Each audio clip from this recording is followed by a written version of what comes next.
God bless you. Sri Mir Mohammad Faisal. Please. Thank you sir. मैं इस सदन के सभी ज़ी इज़्ज़त मेंबरान का शुक्रगुजार हूँ जिनके साथ मुझे काम करने का मौका मिला। सर, मैं जम्मू कश्मीर के लास्ट डिस्ट्रिक्ट जो कुपवाड़ा डिस्ट्रिक्ट जो बिल्कुल पाकिस्तान बॉर्डर के साथ है, मैंने अपनी शुरुआत सर म्यूनिसिपल कमेटी के वार्ड मेंबर से शुरू किया सर। इलेक्शन लड़ा सर। वो इलेक्शन भी जैसे कल हमारे प्रधानमंत्री जी ने कहा कि हमने वहाँ पे डीडीसी का इलेक्शन आज वहाँ 70 साल के बाद हुए, तब वो 27 साल के बाद हुआ था सर। उसके बाद मैं उस म्यूनिसिपल कमेटी का चेयरमैन बना, लेकिन कभी ये नहीं सोचा था कि मैं इस राज्यसभा में पहुँचूंगा। म्यूनिसिपल कमेटी से मैं जब निकला तो मुझे मुफ्ती साहब ने कहा कि आप इस छोटा सा शहर है सर, अब थोड़ा जो आसपास के गांव हैं उनमें भी जाया करो।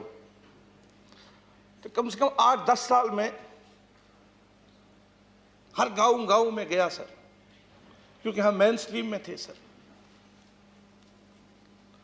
तो 2014 में मैं जम्मू में था तो मुझे अचानक कॉल आई महबूबा जी की कि आप जाओ उधर, वहाँ असेंबली में सेक्रेटरी है मोहम्मद रमज़ान साहब, आपको हमने राज्यसभा में भेजना है। तो मैं गया सर। पहले मुझे लगा पता नहीं ये फ़ोन ये क्या सही है, तो मैंने किसी को बोला यार ये देखो ये कॉल जो आई है क्या ये सच है कि मैं सपना देख रहा हूँ। तो बहरहाल उन्होंने मुझे भेजा सर। तो मुफ्ती साहब ने हमें बुला के लिया। मुफ्ती साहब ने कहा कि आपको मैं राज्यसभा में इसलिए भेज रहा हूँ, हमारा जो मुल्क है बहुत बड़ा है, महान है। वहाँ जब आप जाओगे, जिस सदन में मैं आपको भेज रहा हूँ, वहाँ इस मुल्क की क्रीम है, उनसे आप कुछ सीखोगे और वो सीख के आप फिर यहाँ पे अपने लोगों, आप नौजवान हो, आके फिर यहाँ अपने मुल्क के बारे में अपने लोगों को बताओगे, यहाँ के नौजवानों को बताओगे। राज्यसभा में काम करना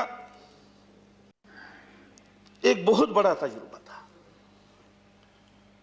इसमें बहुत कुछ सीखने को मिला, बहुत कुछ सहना पड़ा। अपने मुल्क और रियासत के मसाइल को उबारने की भरपूर कोशिश की। कहीं कामयाबी मिली तो कहीं पे छल नहीं हुआ। दुख तब होता है सर, कभी कभी मैं देखता हूं सर हमारे जो टीवी चैनल्स हैं, हम लोग जो वहां कश्मीर में मेन स्ट्रीम वाले हैं सर, हम देश के लिए काम करते थे सर। गांव में इस देश का झंडा लेके जाते थे। और कभी हम देखते हैं सर, कभी किसी टीवी चैनल पे कोई कहता है कि मैं कश्मीर में जाके झंडा लगाऊंगा अपने देश का, तो हमें दुख पहुंचता है। जब सेपरेटिस्ट वहां कॉल देते थे बाइकआउट की, हम लोग निकलते थे, लोगों को निकालते थे, भाई रास्ता ये है, रास्ता वो नहीं है। लेकिन दुख उस वक्त होता है सर जब हमें कोई देशद्रोही कहे, वो हम सह नहीं पाते। जितने भी मेन स्ट्रीम पार्टियां हैं, गलतियां हुई है सर, गलतियां होती है। जब भी जम्मू कश्मीर के बारे में कोई फैसला लिया गया, तब के प्रधानमंत्री जी ने जो कहा हमने उस पर अमल किया। अभी हमारे प्रधानमंत्री जी ने आज इलेक्शन का कहा, वहां लोग निकले, जो हुआ वो कहना चाहिए सर। मैंने देखा है सर, जो उज्ज्वला स्कीम है या बाकी स्कीम है, मैं जब म्यूनिसिपल कमेटी का चेयरमैन था, हमें साल में 5 लाख रुपया मिलता था। आज हमारे जो लोग हैं, मैं जब उनसे पूछता हूं, वो कहते हैं कि हमें 14th FC में 5 करोड़ मिले। जो हुआ वो कहना चाहिए सर। इसी तरह गैस का सर, कल तक हमारी जो लेडीज थी वो जंगल से लकड़ी लाती थी जो ऊपर गांव में है। आज उनके घरों में भी गैस है। जो काम हुआ वो कहना चाहिए सर, लेकिन जहां हमें ये लगता है कि जब हमारे ऊपर भी कहीं पे खासकर इन मामलों में उंगली उठी है तो वहां दुख होता है सर। इसलिए मैंने कहा सर, अपने मुल्क और रियासत के मसाइल को उबारने की भरपूर कोशिश की। कहीं कामयाबी मिली तो कहीं पे चल नहीं हुआ, लेकिन ये सिलसिला चलता रहेगा। अपने आवाम और मुल्क के हुकूक की जदोजहद जारी रखूंगा सर। मैं इस मौके पर सरकार, खुसूसन अपने प्रधानमंत्री, अपने होम मिनिस्टर साहब से अपील करूंगा, जम्मू कश्मीर के आवाम के साथ इंसाफ करते हुए रियासत का दर्जा और जो स्पेशल स्टेटस जो था वह वापस करें। इससे जम्मू व कश्मीरियों का मुल्क पर भरोसा मजबूत होगा, मजीद मजबूत होगा, और ये मुल्क तरक्की की राह पर गामजन होगा। मैं 6 साल यहाँ पे रहा सर। आपकी वसादत से मैं कनाडा भी गया सर, लंदन भी गया।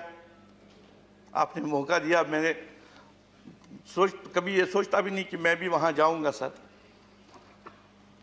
कुछ साथी यहाँ पे साथ में थे, यहाँ पे हमारे पीयूष जी है, जेटली साहब थे, नड्डा साहब थे, जितेंद्र जी है, प्रधान जी है। सब उन्हें, जब भी हम इनके पास गए अपने स्टेट के मसाइल लेकर, इन्होंने कभी हमें मना नहीं किया। अगर कुछ मना हुआ, अगर कोई प्रॉब्लम हुई, वो हमारे स्टेट में जो हमारे लोग बैठे हैं, कोई ब्यूरोक्रेट या उनकी वजह से हुई। यहां से हमें कभी किसी चीज में मना नहीं किया। उसके लिए मैं इन सबका शुक्रिया अदा करता हूं। आज़ाद साहब के साथ भी यहाँ, जब आज़ाद साहब चीफ मिनिस्टर थे तो मैं कभी सोचता था कि मैं आज़ाद साहब को मिलूं सर, लेकिन वहाँ कभी मौका नहीं मिला। यहाँ मैं कम से कम 500 बार मिला, इनका भाषण सुना। तो इसी तरह मैं सभी फिर एक बार सर उम्मीद करता हूँ कि सरकार अपोजिशन मिलकर जम्मू कश्मीर के बारे में जानदारी से फैसला करे, ताकि उन लोगों को राहत मिले। मैं एक बार फिर सभी सीनियर मेंबरान का शुक्रगुजार हूं, जिन्होंने हर मौके पर हमारी रहनुमाई की। शुक्रिया। धन्यवाद Mir Mohammad Faisal, God bless you. Shri Shamsher Singh Manhas.